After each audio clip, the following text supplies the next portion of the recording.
a frozen wall. If you don't move, you freeze. Imagine a village where temperatures drop as low as minus 71.2 degrees Celsius. Here, spending just a few extra minutes outside can lead to frostbite, the loss of a limb, or even end of life. Is it frostbite? Oh, yeah. After staying outside for just over 15 minutes, my nose turned white. Ice crystals began forming inside the cells, and the tissue started to die. If I had stayed out 5 minutes longer, my nose would have suffered permanent tissue damage. When people breathed outdoors, it would sound like dry grass rustling behind them. That was the sound of warm breath turning into tiny ice crystals. I'm in the coldest inhabited place on Earth, at the coldest time of the year. This is Oymyakon. Just to stay alive, I'm wearing more than 20 layers of clothing, weighing nearly 14 kilos. Stepping outside from a warm 30 degrees Celsius home means facing a temperature drop of over 100 degrees. That's why I'm also wearing gloves, boots, pants, and a coat, all made from reindeer fur. And even that's not enough. And now, I'm about to show you what life is like when simply going outside becomes a battle for survival. Within seconds outside, ice crystals start forming on the eyelashes, and the skin starts to sting. The village feels like it's been abandoned. The cold burned my finger. The cold doesn't just affect people and wild animals. It stops everything from functioning. Phones don't work properly and often shut down. Cars left outside freeze in just a few hours. Since the ground is always frozen, no fruits or vegetables can grow here. We boarded a plane in Moscow, flying east for 7 hours to Yakutsk. From there, we covered an 18-hour, 900-kilometer road trip. It's 2 a.m. and we finally arrived at the coldest village in the world. The thermometer reads minus 60.5 degrees Celsius. When we stepped out of the car, it felt like we were on another planet.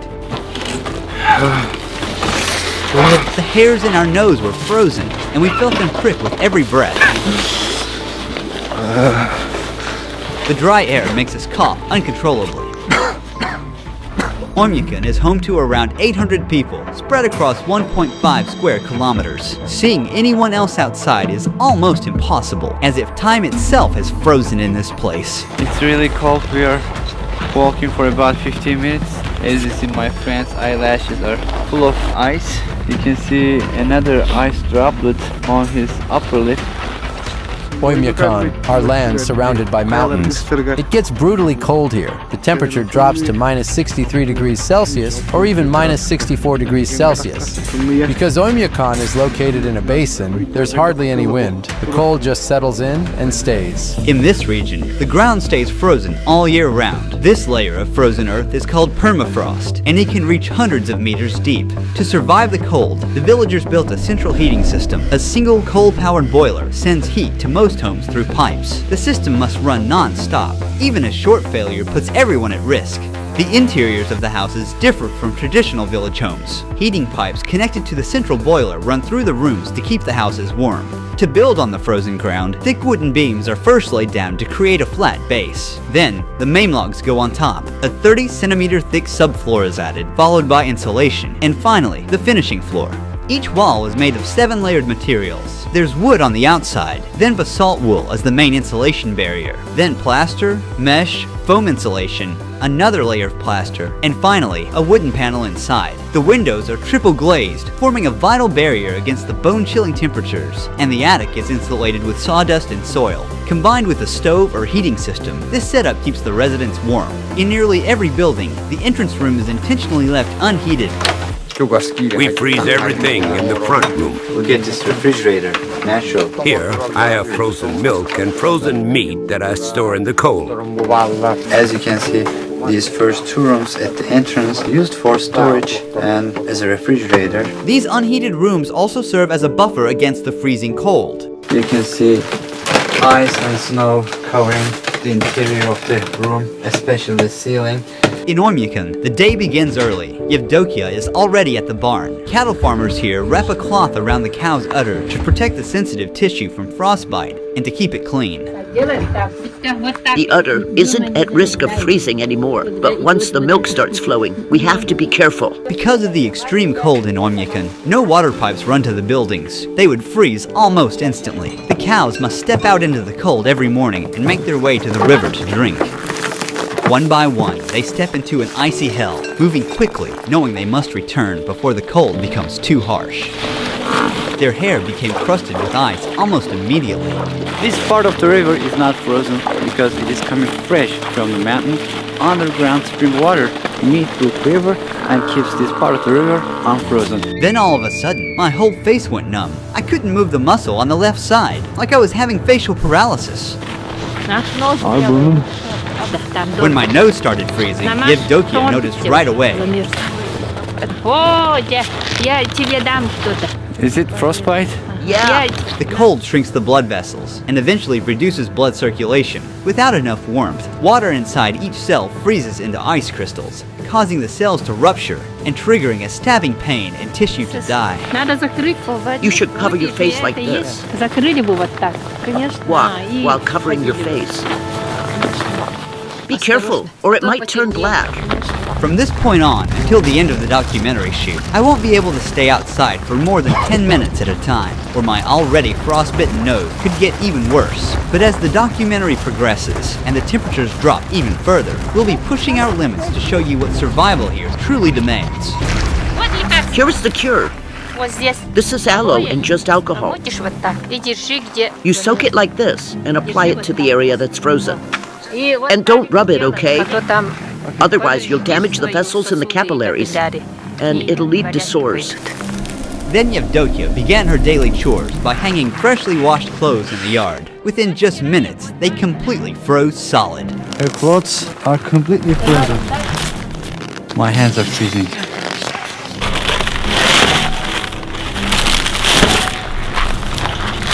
After that, she headed into the barn to milk the cows. I keep Yakut cows because they produce really high-quality milk. The fat content can reach 7 to 8%. As you can see, there are some ice and snow covering the ceiling, but here is warm. The sides are also covered in snow.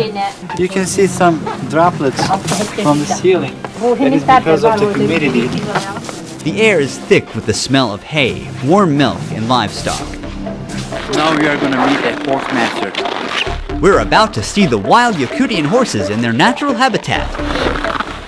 Mikhail, Ruhi. here are the Yakut horses. The conditions here are so harsh that only they have been able to adapt. What is the temperature today? It's somewhere around minus 50 degrees Celsius here. It's also hard to be outside for a long time. We have a system of fences in the open area. They mostly graze freely. These Yakutian horses don't need heated shelters, as they can endure minus 70 degrees Celsius outdoors day and night. Unlike regular horses, they are short. This also helps them to stay outside during winters, because short body means it can radiate heat to a smaller area. Their body looks very puffy, very rich in fat and round. This is because of their thick fur. And also their horseshoes are very tall, allowing them to stand on this freezing ground very long time. They're not captured. They're just being fed here. Their body means food. This is horse meat. They eat it here. As you can see, it got a lot of fat. This is one packet, a packet of a horse meat. This was ordered and it's going to be sold to a customer. This large pile of hay has been stored since summer. It's the main food supply for the horses during winter. Mikhail offered us a taste of his horse's meat and liver, which is only eaten raw and frozen in this region. Raw horse meat. It's full of vitamins and good stuff. Since we don't have fruit or vegetables here, we get our vitamins from meat. Tastes like ice. I can't feel the taste of it because it is frozen. This is the liver. In Oymyakon, daylight lasts only about 4.5 hours in January. It's 3 p.m. now. As darkness falls, we're calling it a day. Before cars, animals like horses, cattle, and of course reindeer were used for transportation. Reindeers are very important in this region, not just for transportation, but also for its meat, skin, and also milk. About half a kilometer beyond the village center, frozen forest of Oymyakon begins. In this village, most people herd animals for a living, but for those like Ivan, hunting becomes the main source of income. I am a man of the forest. These lands are my hunting grounds, and here is my tent, my home.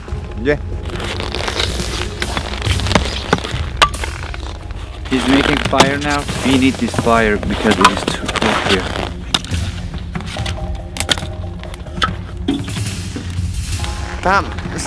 We must walk on the path. The ice underneath is thin. We made our way to the frozen river to check the fishing net he had set the day before. Ivan warned our cameraman just in time. He was about to step onto a cracked patch of ice. One wrong step could cause him to fall into the water. Oh, hey! And get wet. In the winter, when it was just as cold, my dad was out riding his horse in the woods. He fell through the ice and started freezing right away. Realizing that there was no warm shelter nearby and no chance of rescue, he made the decision to shoot himself to avoid a slow, painful death. Oh, some weather special ones. It's already frozen. Our gear was already struggling to work in this temperature, and now this frozen lens is useless and we'll have to give up on it. To get the net, he's removing the ice from the hole using a small shovel. The fish remained alive for only a few seconds after touching the freezing air. Water was warm, but now on the surface, this fish is shocked. It's completely frozen. To make it easier to cut, he's warming the frozen fish by rubbing it with his hands. He's carefully slicing it into thin pieces. Frozen and raw wild fish. When it's frozen, you feel like you're just eating an ice. You should eat with salt. Fish are loaded with vitamins in the winter. Inside the tent, it's warm, but as you see, the outer part is completely frozen. He's feeding the fire and sharing some of the fish to nature. O Spirit of nature, accept our gift. Bless us with a successful hunt and grace us with the abundance of your land. According to his shamanic belief, he must keep the spirit of the hunt satisfied, or next hunt, he might come up empty. We're heading into the wilderness. Ivan wants to hunt something big. Looks like something's been through here. There are footprints and little patches of urine left behind. Look, roe deer tracks. We're getting close. Because I stayed out in the cold for more than 10 minutes, I've started to feel numbness in my nose again. I have to be more careful. I don't feel my nostrils.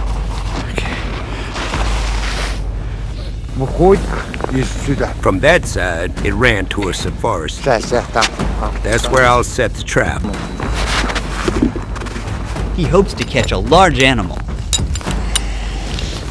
The hunter knows the animal follows the same path every day, so he's placing the trap along his daily route. He's covering the trap with snow. He's using a dog's tail to remove the traces smoothly. We'll return to this spot later to see what he catches. But first, Ivan wants to check the trap he set yesterday. He scans the snowy landscape carefully. Everything here is like a book to me. When the snow falls, I track how many animals there are by their footprints. I already know how many animals live in this area. The Saka are a Turkic people who migrated from Central Asia, and I'm from Turkey, a country whose roots also trace back to the same region. Before we continue with the documentary, I'd like to thank the sponsor of this project and explore how closely I'm connected to these people. I received this at-home DNA testing kit from this project sponsor, MyHeritage, to discover my real ethnicity. It's super easy to use. The kit comes with a swab. All I have to do is rub it inside my cheek for about a minute, then I'm placing it in a vial, snapping it at the black line, I'm packing everything up and sending it to return address. In about 4 weeks, my results will be ready online and I can't wait to learn my roots. Finally, the day has come. I got an email from MyHeritage. Let's see what my DNA says. To be perfectly honest with you, I have no idea what to expect. 47.3% Greek and Albanian. It's almost half. I always knew that my grandma was from Albania, and now I have no doubt. Then there is 40.5% Turkish and 4.7% South Italy. My roots stretch all the way to Central Asia, it is 3.4%. This is where Turkic people originally come from. Then there are more slices of other ethnicities. MyHeritage can even pinpoint the exact locations my Turkish ancestors came from. When I click here, I can see my DNA matches. Here is someone who shares 4% of my DNA. I don't recognize this person, but he is listed as my parents' first cousin. I also have second and third cousins here. Actually, more than 1,600 DNA relatives. Finding out all this was so amazing. Huge thanks to MyHeritage for sponsoring this video. If you want to discover your own ethnicity, make sure to click the link in the description box or scan the QR code. Use the code RUHI29 to get your DNA kit for just $29, euros or pounds. That's a huge 67% discount, the lowest price ever offered. The DNA kits can be shipped worldwide except Turkey, Brazil and France. However, everyone can still build and track their own family tree using MyHeritage's family tree feature, which comes with a 14-day free trial. MyHeritage matches your family tree with 34 billion records and millions of family trees to find new discoveries for you. Let's get back to the video now. There it is, lying on the snow. A solid catch. You got a hare. A very big one. Quite enough for all of us to eat. It wasn't the trap that killed it. The freezing cold did as he lay there, stuck and helpless. So, the nature has no joke here. This trap is smaller than the one we set today. I'm curious to see what the next catch will be. But for now, there will be meat on the fire tonight. In Oymyakon, there are a lot of hares. During the war, it was actually because of hunting hares that our people survived.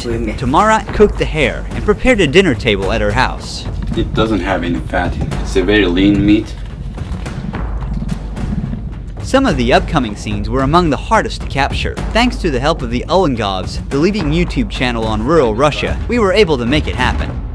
At the first light of morning, we come across something unexpected near the house. A giant snake sculpture. It's entirely made of cow waste, weighing more than 360 kilograms. It was built by a local farmer. The region's sub-zero climate also makes plumbing systems inoperable. If water pipes were installed, the water inside would freeze almost instantly. Instead, residents meet their needs, such as washing their hands from water they had previously stored in tanks. Our sink is old. There's a bucket underneath to catch the water. When it fills up, we just take it outside and dump it. Once again, the absence of plumbing infrastructure means that houses have no indoor showers or toilets. Instead, these essential facilities are built in the gardens, inside unheated cabins. The lack of a sewage system means that human waste remains where it is accumulated. Since waste freezes instantly upon exposure to the air, it often accumulates into frozen columns, sometimes reaching up to 1 or 2 meters in height before eventually being broken down. When someone has to use the bathroom, they need to put on a lot of clothes, and they must be fast to not get frozen. Using these toilets is never a pleasant experience, but this one is different. It's heated, but the problem with it cannot be ventilated as the cold disrupts the heating system.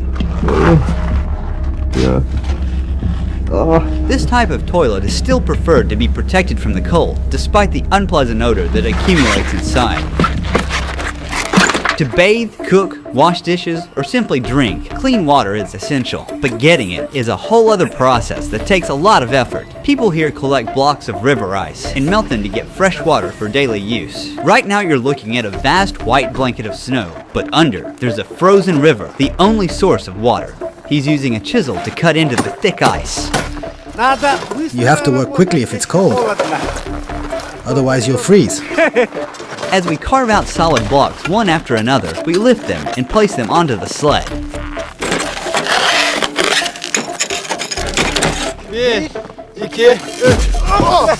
Yeah.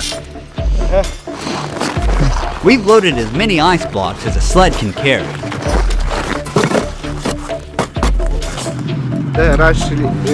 Our ancestors used to transport ice with oxen. Nikolai, how long these are gonna last? I have a big family. It'll last us 2, maybe 3 weeks. These huge blocks are kept either in the cold room inside the house or just outside in the backyard. They put them in a barrel and let them melt, and then they drink it. The ice blocks we collected together will not only be used in his own home, but also shared with neighbors so they can use the clean water to bathe. In this village, a bathing routine doesn't start with turning on a tap, but with chopping wood.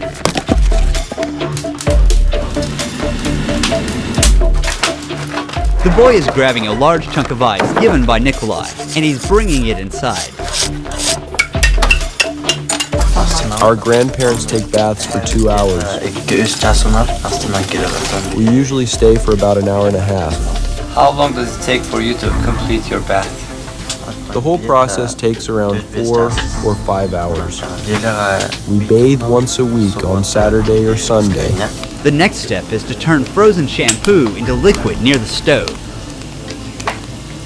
They're rinsing themselves using a ladle. When they finish, they're dressing quickly as they'll step outside from 60 degrees Celsius to minus 54 degrees Celsius, a difference of 114 degrees Celsius. After their weekly bath ritual ends, the next morning begins early. It's 7:30 a.m. and children are waking up to a freezing cold morning, still pitch black outside. Thanks to this simple indoor tank, the kids can wash their faces and brush their teeth in the warmth of the house.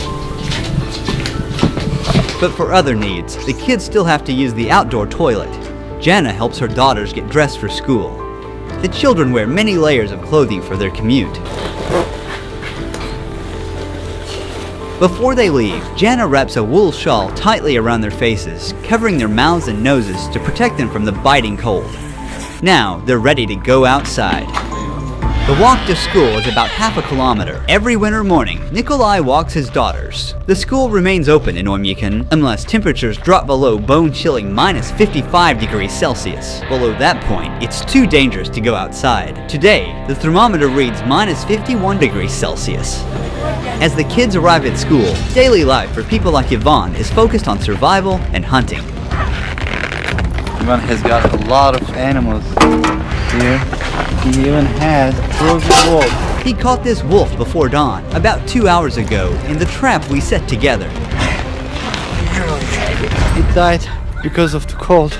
When it couldn't move, if you don't move in the cold, you die. This is a male one. Ivan will sell the skin of the wolf and take the meat of it and make another trap, put the meat in the trap, and he will hunt a bear. He's showing us his hunting collection. These are the pelts of the foxes he tracked throughout the winter. This one is a fully grown bear.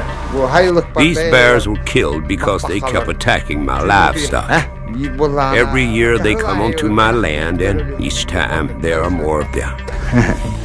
The cold in Oymyakon is so extreme, even the most durable vehicles would fail without proper preparation. If a vehicle is left outside for even a few hours without the engine running, it completely freezes and won't start again without a full defrosting process. How are you planning to unfreeze your car? We'll use a jet heater. We're not sure if it'll start.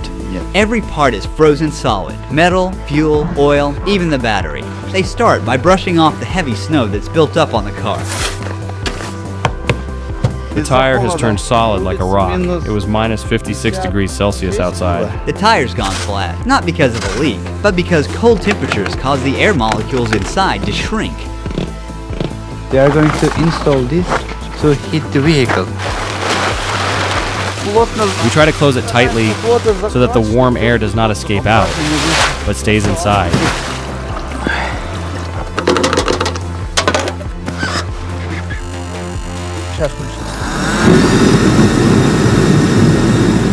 Take this one.